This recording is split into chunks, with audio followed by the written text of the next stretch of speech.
বিদেশি বিনিয়োগকারী তো দূরের কথা, আপনি দেশি বিনিয়োগকারীদের কি পাবেন না কয়দিন পরে। নির্বাচিত সরকার তো বাংলাদেশে এর আগে অনেকবার ছিল। নির্বাচিত সরকার সময় কি আমাদের বিনিয়োগে একেবারে ভরে গেছে, একেবারে নদী নালায় সব শুধু বিনিয়োগে মানে সুজলা সফলা শস্য শ্যামলা হয়ে গেছে? না, হয়নি তো।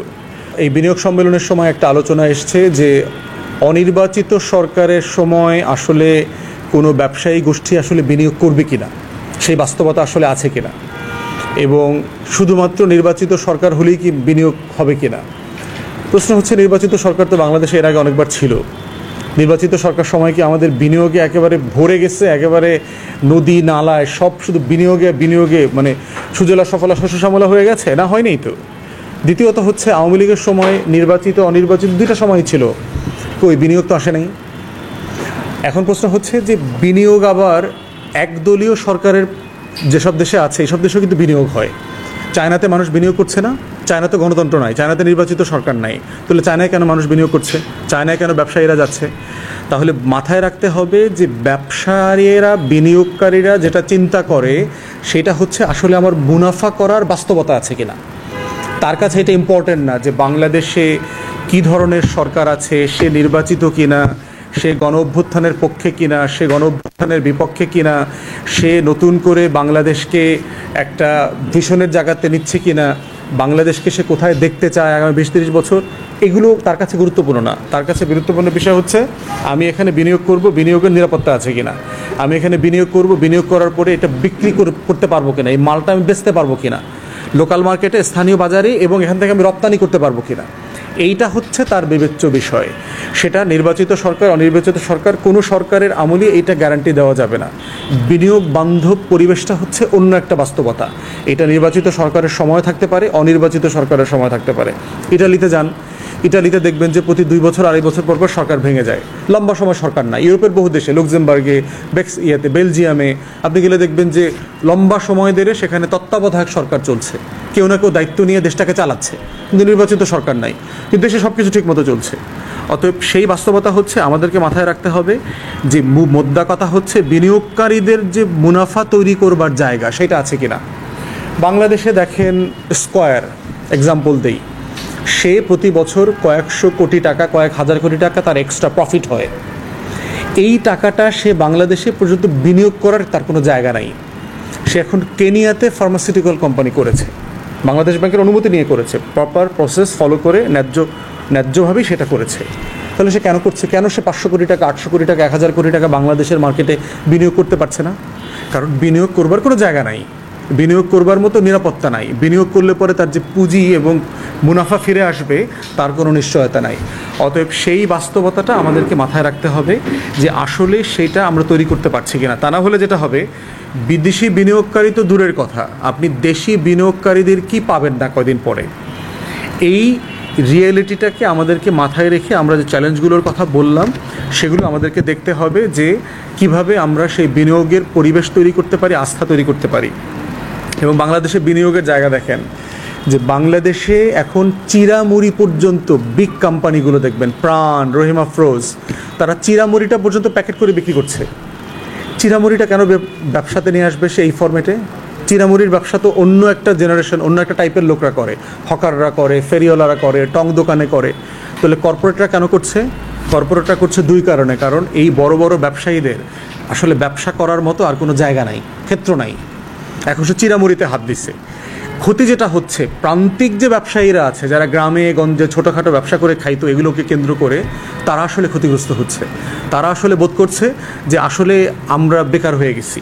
যেভাবে ধরেন তাঁত, গার্মেন্টস হওয়ার পরে যেটা হয়েছে, তাঁত শিল্পীরা বেকার হয়ে গেছে, এই বড় বড় দর্জিরা তাদের ব্যবসা খেয়ে ফেলেছে। তো সেই জায়গাতে আমরা বোধ করছি যে ব্যবসার এবং বিনিয়োগের নিজস্ব সম্ভাবনা, প্রস্তুতি, চ্যালেঞ্জকে নিজস্ব মানদণ্ডে অ্যাড্রেস করতে হবে। এটা নির্বাচিত অনির্বাচিত সরকারের কোনো বাস্তবতা নাই। হাসিনা সরকার মধ্যম আয়ের দেশ হওয়ার জন্য আবেদন করেছে, এই প্রত্যেকটা তথ্য হচ্ছে ফ্রড, জালিয়াতি।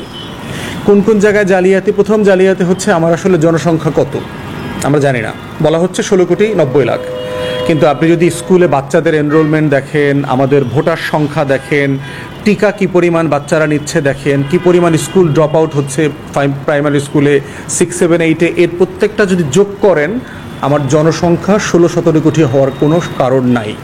এটা মিনিমাম 20 থেকে 22 কোটি হইতে হবে, আদারওয়াইজ এই হিসাবটা মিলছে না। তো তাহলে সরকার এটা কেন করেছে? কারণ সরকার একটা মিথ্যা জিডিপির সাইজ তৈরি করেছে, $450 বিলিয়ন। আমরা মনে করি না আমাদের জিডিপির সাইজ এত বড় না, 400 বিলিয়ন, $350 বিলিয়ন হইতে পারে। তাহলে যদি ধরেন কারো পরিবারের সদস্য 5 জন হয়, আর মাথাপিছু আপনার টোটাল পরিবারের মাসের ইনকাম যদি 20 টাকা হয়, তাহলে গড় ইনকাম কিন্তু সবার 4 টাকা হয়। কিন্তু কারো পরিবারের সদস্য যদি 10 জন হয় আর মাথাপিছু আয় যদি 10 টাকা হয়, তাহলে কিন্তু গড় ইনকাম 1 টাকা হয়ে যাচ্ছে, 2 টাকা হয়ে যাচ্ছে। তাহলে এই বাস্তবতায় মাথায় রাখতে হবে যে আমার জনসংখ্যার সাইজ এবং আমার টোটাল অর্থনীতির সাইজটা হচ্ছে একটা মিথ্যাচার, একটা জালিয়াতির সংখ্যা। এটা আওয়ামী লীগ ইচ্ছা করে করেছে যেন এটা ভাগ করলে পরে আমার মাথাপিছু আয় $3000 হয়। আসলে আমার মাথাপিছু আয় $1200 বেশি হওয়ার কারণ নাই।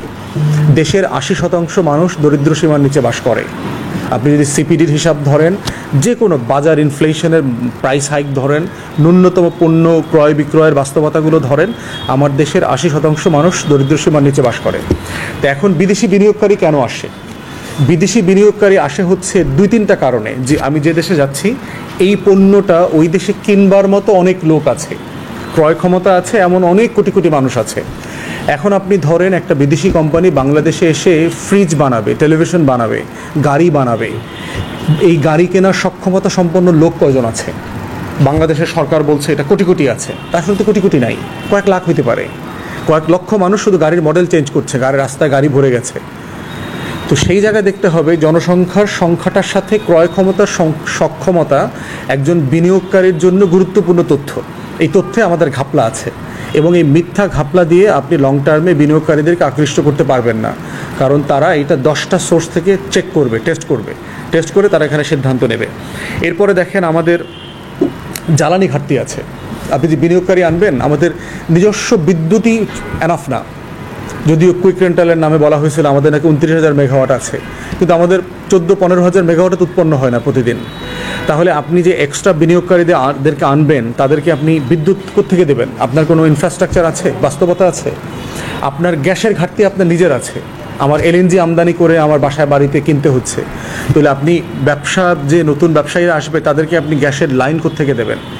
বর্তমানে যারা দেশীয় ব্যবসায়ী আছে তারাই অভিযোগ করছে যে আমরা বিদ্যুৎ পাচ্ছি না, গ্যাস পাচ্ছি না, তেল পাচ্ছি না, কয়লা পাচ্ছি না। তাহলে আপনি স্থানীয় বিনিয়োগকারীদেরকেই এই সুবিধাটা দিতে পারছেন না।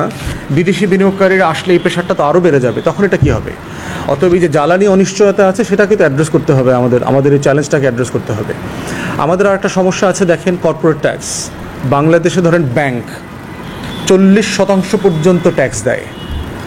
কোনো জায়গায় ব্যবসায়ীরা 20, 25, 30, 32, 35% ট্যাক্স দেয়। 40% প্রফিটের যদি আপনার ট্যাক্স, রাষ্ট্রকে ট্যাক্স দিতে হয় ইনকামের, এরপরে সেই কোম্পানি কত টাকা প্রফিট করবে? তাহলে তার প্রফিট মার্জিন কত বেশি হইতে হবে? তো একজন সম্ভাব্য বিনিয়োগকারী যদি দেখে যে আমাকে 40% ট্যাক্স দিতে হবে, 15% ভ্যাট দিতে হবে, তাহলে আমার 55% চলে গেল। এরপরের ইনকামের উপরে আমি কিভাবে লাভ করে আমি আমার ওই টাকাটা ডলারে ট্রান্সফার করে আমি আমার দেশে নিয়ে যাব? আপনার দেশে ডলারও তো নাই, ডলারের সংকট চলছে। তাহলে এই চ্যালেঞ্জগুলোকে তো আমাকে তো অ্যাড্রেস করতে হবে। যে আমি যখন বিনিয়োগকারীকে বলছি যে বাংলাদেশে আসেন, বিনিয়োগের সম্ভাবনা আছে, সম্ভাবনার এই জায়গাগুলোকে আমাদেরকে অ্যাড্রেস করতে হবে। ঋণের একটা ঝামেলা আছে। একজন বিনিয়োগকারী আসলো, ধরেন সে 500 কোটি টাকা ইনভেস্ট করলো, কিন্তু তার আরও 5,000 কোটি টাকা দরকার। বাংলাদেশে কোনো ব্যাংক তো তাকে 5,000 কোটি টাকা ধার দিতে পারবে না।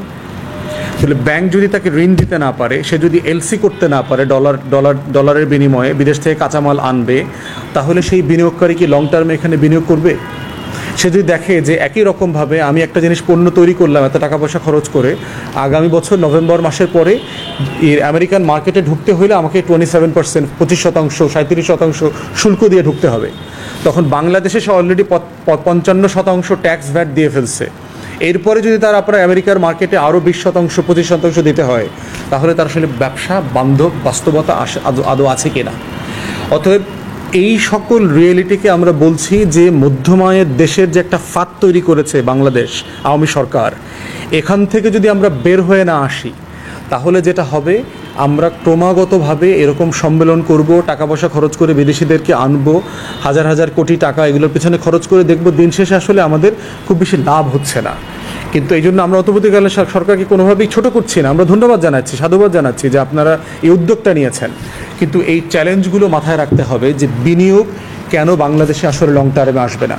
তাই আমাদের তরফ থেকে যে দাবিদার জানানো হয়েছে যে মধ্যম আয়ের দেশের যে আবেদনটা আছে এটা ইমিডিয়েটলি আপনারা সাসপেন্ড করেন, স্থগিত করেন আগামী 2-4-5 বছরের জন্য। স্থগিত করবার পরে হচ্ছে যে আমরা নতুন করে আমাদের তথ্য উপাত্তকে রিভাইজ করব, পুনর্বিবেচনা করব, যাচাই বাছাই করব, এরপরে সিদ্ধান্ত নিব যে আসলে এটা করবার জন্য আমরা প্রস্তুত কিনা, আমরা এখানে ঠিক আছে কিনা।